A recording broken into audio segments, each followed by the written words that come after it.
is your money. The issue voters have repeatedly said in polls that they care about most is the economy. So how do these candidates measure up against each other when it comes to those plans? Joe Bert is a financial planner, the Oracle of Orlando, here to talk more about this. Hi, Joe. Hi, Cindy. Okay, so here we are, New Hampshire primaries today. Got a couple more hours of voting left. Let me ask you this, Joe. We hear, like we said, poll after poll, people want jobs, they want tax cuts. How closely are they paying attention to these issues when it comes to the primaries? Well, right now they're paying more attention to the sound bites. In fact, Romney put his foot in his mouth with this talk he did about firing people. Right.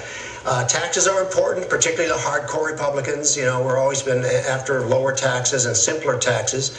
But I really think the general public doesn't focus on taxes much simply because of the complexity of it. Right. Mitt Romney has said he wants to extend the Bush tax cuts. He wants to lower taxes for everyone, lower corporate taxes. Right. What does he have in his economic plan that the other candidates perhaps don't, if anything? Well, it's kind of just cutting around the edges. He wants to reduce corporate tax rates from 35 to 25%. He wants the maximum tax rate on dividends and capital gains at 15%. If you're under $200,000, have no taxes, and a gradual reduction in taxes. But he isn't really specific about what he's doing. Some of the other candidates have really taken some extreme positions on taxes. You said you really like what Newt Gingrich has been saying in this regard. Yeah, Newt's option is a 15% tax or pay the current tax. It's kind of an option depending on where you fall.